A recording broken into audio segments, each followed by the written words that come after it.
बाला साहेब ठाकरे की पुण्यतिथि पर ग्रैंड मेमोरियल बनाने का महाराष्ट्र सरकार का ऐलान। शिवाजी पार्क में मेयर के बंगले में बनेगा स्मारक।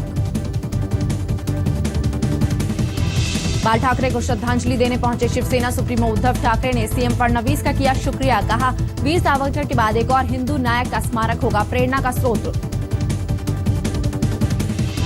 राज ठाकरे को मेयर के बंगले को स्मारक बनाने पर आपत्ति। कहा, हैरान हूं, बाला साहेब के स्मारक के लिए नहीं मिल रही कोई और जगह। महाराष्ट्र में नई शिक्षा नीति का मसौदा तैयार। शिक्षा में एससी, एसटी और खास जरूरतों वाले बच्चों को मिलने वाली सुविधाएं हटाने का प्रस्ताव। सरकार ने आर्थिक और शैक्षिक रूप से पिछड़ों को आरक्षण देने का रखा प्रस्ताव। रेलवे की महिला बुकिंग अधिकारी का यात्रियों के साथ तू-तू मैं करने का हुआ वीडियो वायरल। रेलवे संज्ञान लेते हुए महिला अफसर को किया सस्पेंड, दिए जांच के आदेश।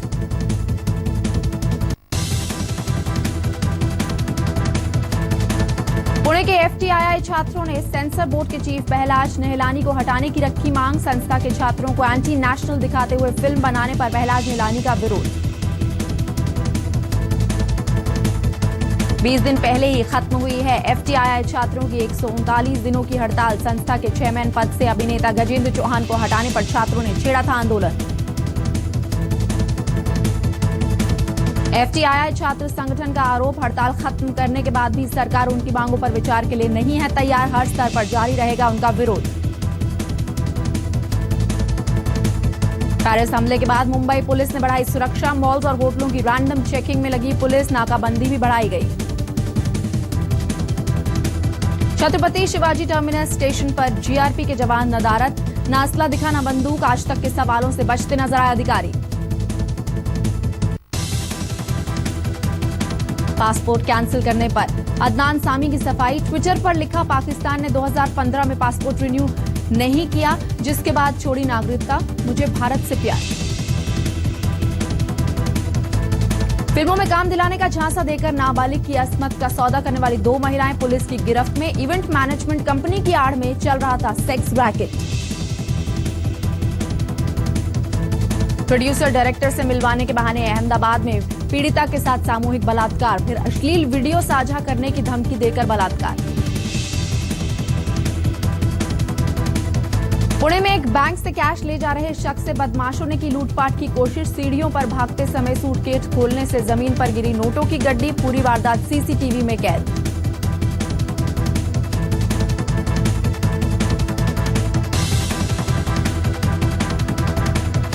सोने चांदी की चमक फीकी। 265 अंक गिरकर सोने का दाम 25,325 प्रति 10 ग्राम। चांदी के दाम में 340 रुपए प्रति किलो गिरावट।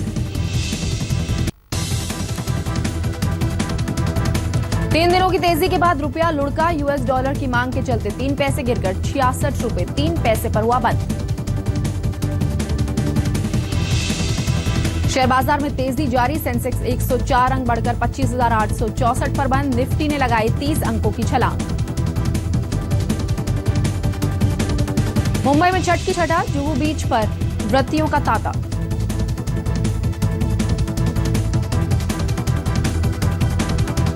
डूबते हुए सूर्य को दिया गया अर्घ। कल सुबह उगते सूर्य को अर्घ देने की पूरी तैयारी।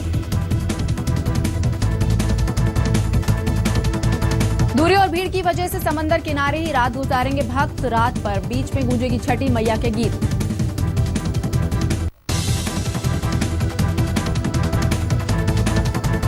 जुहू बीच पर संजय निरुपम द्वारा आयोजित छठ के उत्सव के दौरान कलेक्टर ने लगाई थी सेलिब्रिटीज के आने पर रोक, जिसे हाईकोर्ट ने रखा बरकरार। अक्षय कुमार की फिल्म एयरलिफ्ट का प्रोमो कल होगा लॉन्च। कुवैत में बचाए गए हिंदुस्तानियों की सच्ची घटना पर आधारित फिल्म 22 जनवरी को होगी रिलीज। बिग बी ने आराध्या के चौथे बर्थडे पर लिखी पोती के नाम कविता। फेसबुक पर डाली कुछ लाइनें। 16 नवंबर को ऐश्वर्या और अभिषेक ने बेटी के लिए रखी थी थीम पार्टी।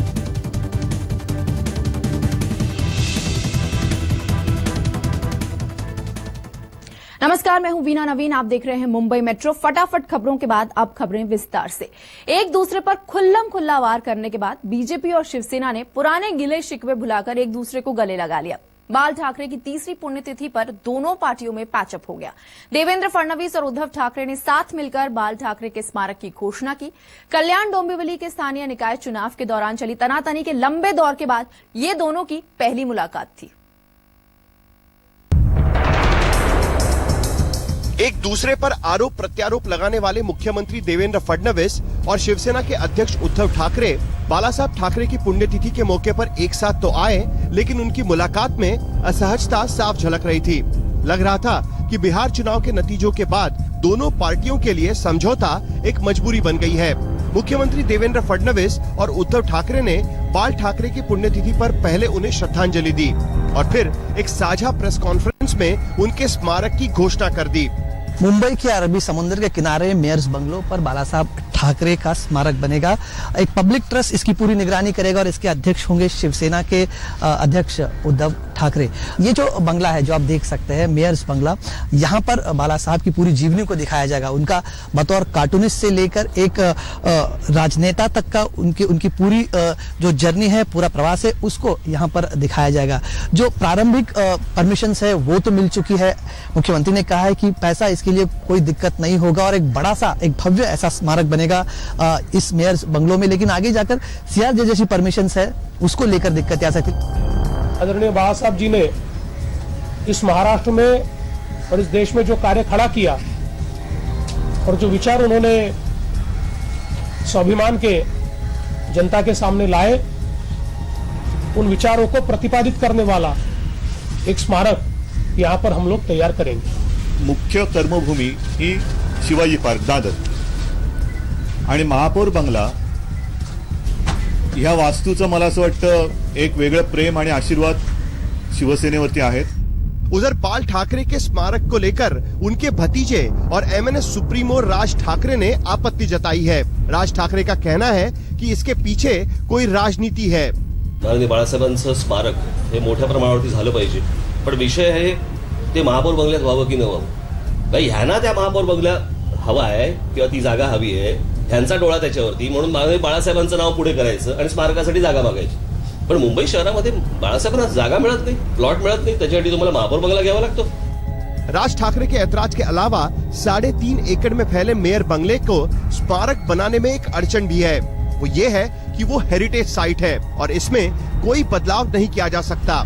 इस जगह पर ठाकरे का स्मारक बनने के बाद मेयर को दूसरे बंगले में शिफ्ट किया जाएगा। माना जा रहा है कि स्मारक की घोषणा बीजेपी और शिवसेना के बीच लगी आग को ठंडा करने में कारगर साबित हो सकती है। कमलेश सूतार, मुंबई, आज तक। बीफ बैन और मदरसों के बच्चों को स्कूली बच्चों से अलग करने के फैसलों के बाद महाराष्ट्र सरकार का एक और प्रस्ताव विवादों में घिरता नजर आ रहा है।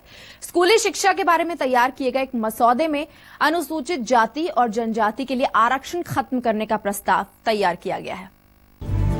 शिक्षा के क्षेत्र में अनुसूचित जाति और जनजाति के लिए आरक्षण हटाने की सिफारिश महाराष्ट्र के बीजेपी सरकार के लिए मुसीबत खड़ी कर सकती है। नई शिक्षा नीति के लिए बनाए महाराष्ट्र सरकार के प्रस्ताव के मुताबिक शिक्षा में SC/ST को दी जाने वाली सुविधाएं खत्म कर देनी चाहिए। इसके अलावा शिक्षा के क्षेत्र में खास जरूरत वाले बच्चों को मिलने वाली रियायतों को भी हटाने की सिफारिश की गई है।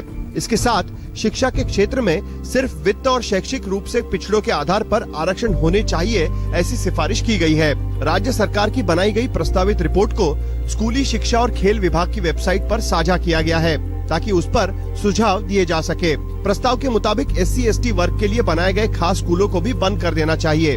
राज्य सरकार इसे केवल एक प्रस्ताव कहकर हल्के में ले रही है। शिक्षा मंत्री विनोद तावड़े के मुताबिक ये सिर्फ एक मसौदा है, सिर्फ एक प्रस्ताव जिसे स्वीकृति नहीं मिली है।